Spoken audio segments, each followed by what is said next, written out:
नमस्कार दोस्तों, पुराने किस्सों की चौपाल में आपका बहुत बहुत स्वागत है।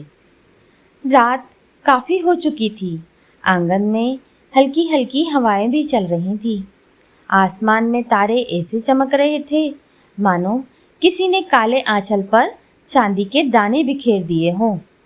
दूर कहीं ऊँटों की घंटे की आवाज़ भी सुनाई दे रही थी।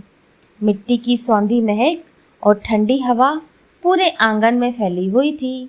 दादी ने अपने छोटे से पोते के सर पर हाथ फेरा, क्योंकि हर रात की तरह उससे आज भी एक नई कहानी सुनाने जा रही थी। दादी ने धीरे धीरे कहानी कहना शुरू की। बहुत पुराने समय की बात है, जब राजस्थान का रेगिस्तान आज से भी ज़्यादा कठोर हुआ करता था। दूर दूर तक फैली रेत, तपता सूरज और पानी की एक एक बूंद की कीमत सोने से ज़्यादा मानी जाती थी। उसी रेगिस्तान में एक छोटा सा गांव हुआ करता था, जिसका नाम धौरासर था। गांव तो बड़ा नहीं था, लेकिन वहाँ के रहने वाले लोगों के दिल बहुत बड़े थे। किसी के घर का भी चूल्हा जलता तो उसकी खुशबू पड़ोस तक पहुँचती और बिना बुलाए लोग रोटी बांटने आ जाते। किसी के घर मेहमान आते तो पूरा गांव उनका स्वागत करता था। सुख हो या दुख हो, सब लोग मिलकर जीते थे। गांव के बीचों बीच एक बहुत पुराना खेजड़ी का पेड़ भी खड़ा था। वह पेड़ इतना पुराना था कि गांव के सबसे बूढ़े आदमी भी कहते थे, जब हम छोटे थे ना, तो हम इसी पेड़ के नीचे खेला करते थे। और ये पेड़ तब भी इतना ही बड़ा था। उसकी घनी छांव में पंचायत बैठा करती थी। बच्चे खेलते रहते थे, राहगीर आराम करते रहते थे और चरवाहे भी अपनी बकरियों को वहीं बैठाकर रोटी खाते थे। लोगों का मानना था कि यह पेड़ सिर्फ पेड़ नहीं है, बल्कि पूरे गांव का रखवाला है। हर सुबह गांव की औरतें उस पेड़ के पास से गुजरते हुए हाथ जोड़ लेती थीं, लेकिन कोई उससे कुछ मांगता नहीं था, बस उसका सम्मान करता था। लेकिन उस साल कुछ अलग ही बात थी। सावन का महीना आने वाला था, फिर भी आसमान सूरना पड़ा हुआ था। बादल आते और थोड़ी देर ठहरते और बिना बरसे ही लौट जाते थे। पहले लोगों ने सोचा, चलो 2-4 दिन की बात होगी। फिर एक हफ्ता बीत गया और एक महीना भी बीत गया। तालाब का पानी भी थोड़ा थोड़ा घटने लगा था। कुओं की जगत पर पहले जैसी भीड़ नहीं रही थी। अब हर घर में सिर्फ एक ही घड़ा भरने की इजाज़त हुआ करती थी। लोग पानी की बूंद बूंद बचाने लगे थे।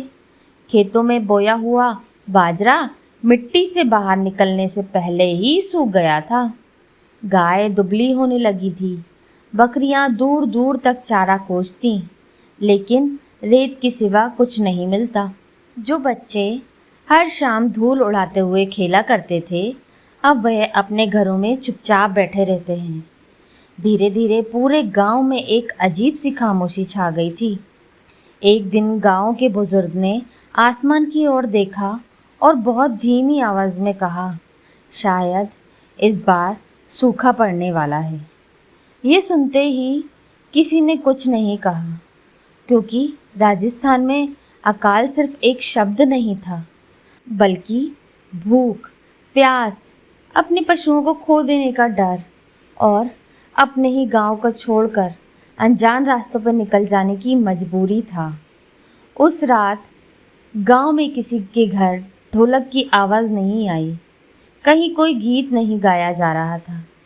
बस हर घर में यही दुआ की जा रही थी कि अगली सुबह शायद बादल बरस जाएं। लेकिन अगली सुबह सूरज पहले से ज़्यादा तप रहा था और किसी को नहीं पता था कि बस ये शुरुआत थी। अगली परीक्षा तो अभी होना बाकी थी।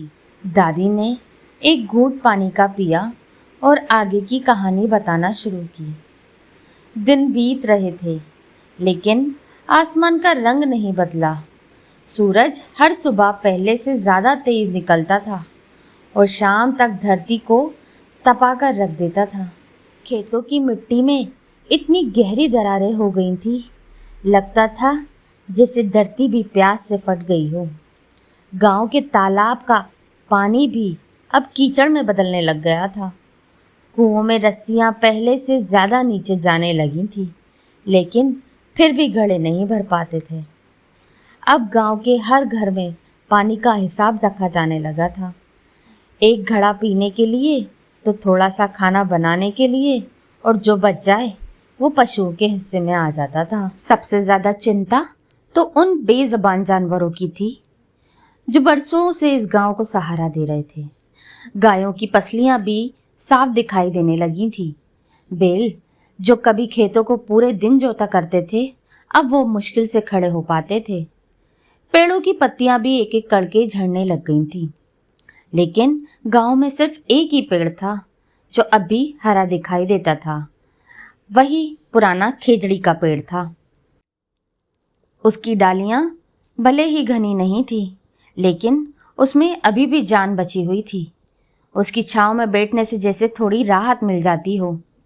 गांव के बुजुर्ग अक्सर कहते थे, अगर रेगिस्तान में कोई पेड़ सबसे आखिरी तक साथ निभाता है तो वह खेजड़ी ही होती है। धीरे धीरे लोगों के घरों का अनाज भी कम होने लग गया था। पहले बाजरे की रोटी 200 में बनती थी, पर एक समय ऐसा भी आया वही बाजरे की रोटी अब एक समय बनने लगी, और कई घरों में तो आधी रोटी 4 लोगों में बांट दी जाती थी। माओ ने भी अपने हिस्सों का निवाला बच्चों की थाली में रखना शुरू कर दिया था। बूढ़े बिना शिकायत के पानी पीकर सो जाया करते थे। अब गांव में पहले जैसी हंसी सुनाई भी नहीं देती थी। हर सुबह एक नई चिंता लेकर आती थी। तभी एक दिन खबर आती है, पड़ोस के 2 गांवों के कई परिवार अपना घर छोड़कर निकल गए हैं। उनके पास ऐसे भूखे प्यासे रहने का साहस नहीं बचा था। ये खबर सुनकर तो दोरासर के लोगों में भी डर बैठ गया। क्या उन्हें भी अपना पुश्तैनी गांव छोड़कर जाना पड़ेगा? क्या ये सूखा उनसे उनकी मिट्टी छीन लेगा? शाम को पूरे गांव के लोग उसी पुरानी खेजड़ी के पेड़ के नीचे इकट्ठा होते हैं और पंचायत बिठाते हैं। सबकी निगाहें झुकी हुई थी, क्योंकि कोई भी जल्दी में फैसला नहीं करना चाहता था। तभी गांव के सबसे बुजुर्ग आदमी ने कहा, जब तक यहाँ खेजड़ी हरी है तब तक उम्मीद भी हरी है।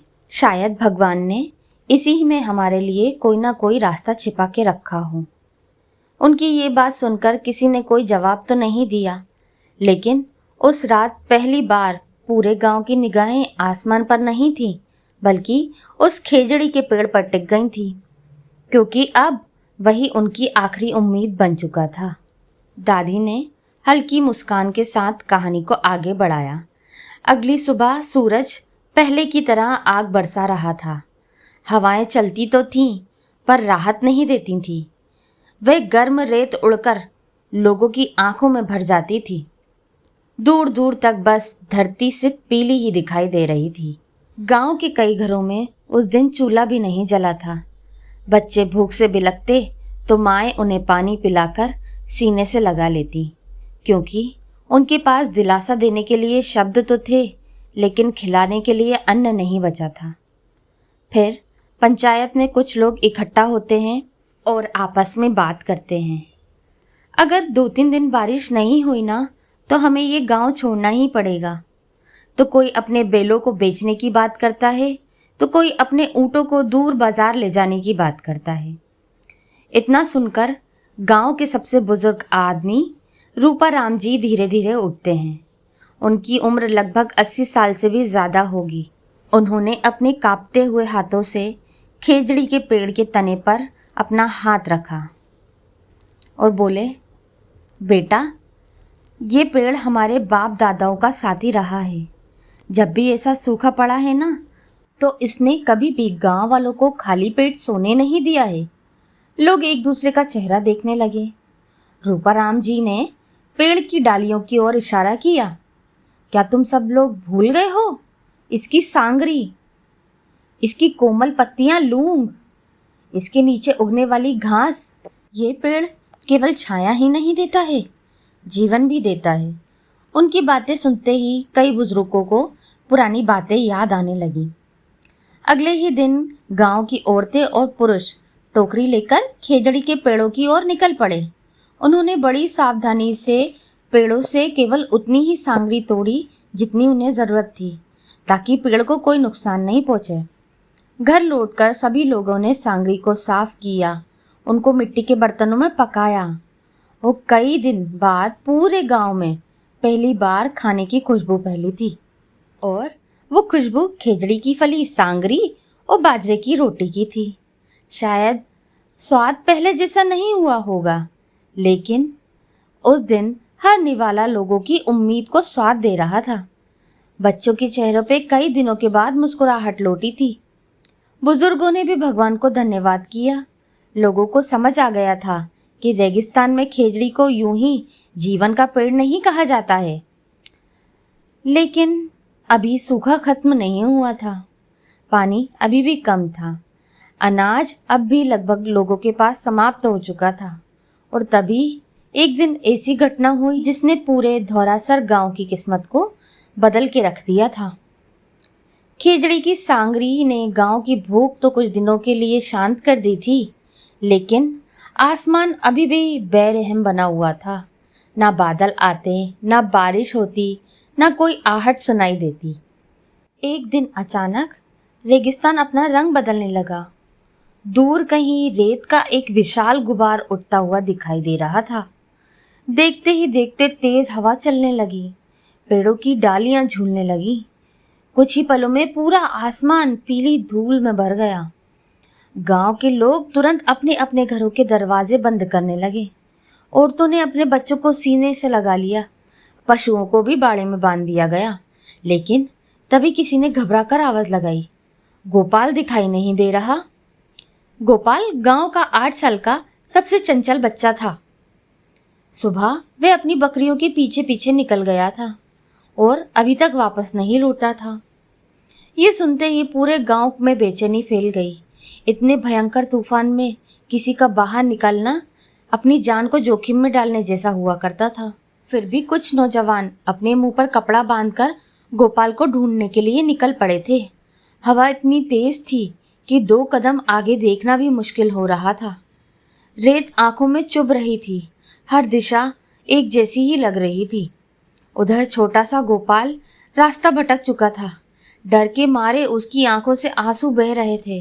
वह उधर उधर भाग रहा था, लेकिन हर तरफ सिर्फ धूल उड़ती दिखाई दे रही थी। तभी उसे कुछ ही दूर पर एक पेड़ दिखाई देता है। गोपाल दौड़कर उसके तने से लिपट जाता है। पेड़ की मोटी जड़ें और फैली हुई शाखाएं तेज हवा का बहाव रोक रही थी।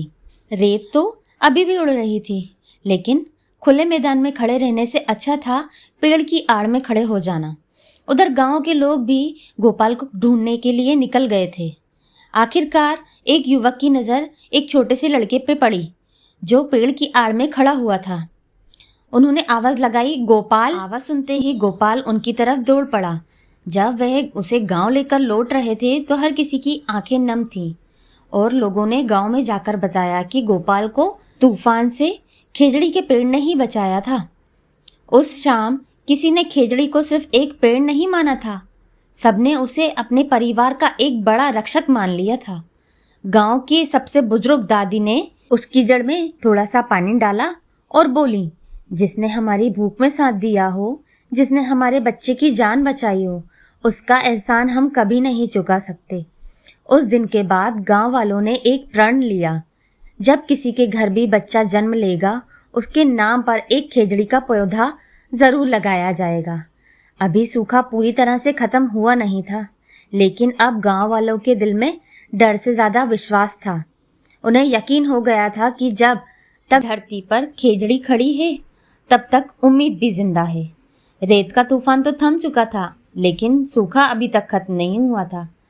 गांव के लोग हर सुबह सूरज निकलने से पहले उठते, थोड़ा बहुत पचा हुआ पानी पीते, खेजड़ी के पेड़ों की देखभाल करते। दिन बीतते चले गए इसी तरह। एक सुबह हवा में कुछ अलग ही ठंडक महसूस हुई। सबने आसमान की ओर देखा। कई महीनों के बाद दूर क्षितिज पर काले बादल दिखाई दे रहे थे। शुरुआत में किसी को विश्वास नहीं हुआ। इतने दिनों से बादल आते तो थे और बिना बरसे ही लौट जाते थे। इसलिए इस बार भी लोग चुपचाप अपने काम में लगे हुए थे। लेकिन थोड़ी देर बाद आसमान में तेज गर्जना हुई। एक बूंद गिरी, फिर दूसरी बूंद गिरी, फिर देखते ही देखते बरसों से प्यासी धरती पर मूसलाधार बारिश हो गई। गांव के बच्चे नंगे पैर बारिश में दौड़ रहे थे। औरतें दोनों हाथ से आसमान की ओर हाथ उठाकर भगवान को धन्यवाद कर रही थी। बुजुर्गों की आंखों से आंसू भी निकल गए थे।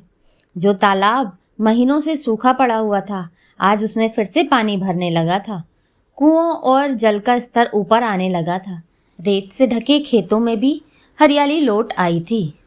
कुछ ही हफ्तों के बाद बाजरे की नई फसल लहलहाने लगी थी। पशुओं को फिर से चारा मिलने लगा था और कई दिनों के बाद हर घर में चूल्हे की रोटी की खुशबू आने लगी थी। उस शाम पूरा गांव फिर से उसी पुराने खेजड़ी के पेड़ के नीचे इकट्ठा हुआ।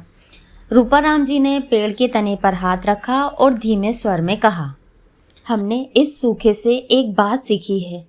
इंसान अकेला कभी नहीं जी सकता, उसे प्रकृति का साथ चाहिए ही होता है। और जिसने पेड़ों की कदर की है, प्रकृति ने भी उसे कभी अकेला नहीं छोड़ा है। उनकी बात सुनकर पूरे गांव ने एक साथ प्रण लिया कि आज के बाद धौरासर में बिना वजह कोई भी खेजड़ी का पेड़ नहीं काटा जाएगा। हर नई पीढ़ी कम से कम एक खेजड़ी का पौधा ज़रूर लगाएगी, ताकि आने वाले बच्चों को भी यही जीवन का सहारा मिल सके। धीरे धीरे साल बीतते गए, सूखा भी इतिहास बन गया, लेकिन वे खेजड़ी आज भी वहीं खड़ी है। उसकी छांव में बच्चे खेलते हैं। शायद उन बच्चों को ये तो पता नहीं होगा कि कभी इस पेड़ ने उनके दादा परदादाओं को भूख से बचाया था। दादी ने कहानी को पूरा किया और मुस्कुराते हुए अपने पोते से कहा, बेटा, लोग कहते हैं कि पेड़ बोलते नहीं हैं, लेकिन सच तो यह है कि हर पेड़ हर दिन बोलता है। बस उनकी भाषा समझने के लिए इंसान के दिल में आभार प्रकट करने की भावना होनी चाहिए। पोते ने धीरे से पूछा, दादी, अगर उस समय खेजड़ी का पेड़ नहीं होता तो क्या गांव बच पाता? दादी ने उसके सिर पर हाथ फेरते हुए कहा, शायद नहीं बेटा। और शायद यही वजह है कि आज भी राजस्थान के कई घरों में सांगरी को सुखाकर और संभाल कर रखा जाता है। इसीलिए बेटा, जब भी जीवन में कोई भी पेड़ लगाना तो सिर्फ उसे एक पौधा मत समझना। हो सकता है एक दिन वही पौधा किसी अनजान इंसान की उम्मीद बन जाए। यही थी आज की कहानी हमारी दोस्तों। अगर आपको हमारी कहानियाँ पसंद आ रही हैं तो हमारे चैनल पुराने किस्सों की चौपाल को लाइक करें, शेयर करें, सब्सक्राइब करें और कमेंट करना ना भूलें। मिलते हैं अगली वीडियो में। राधे राधे।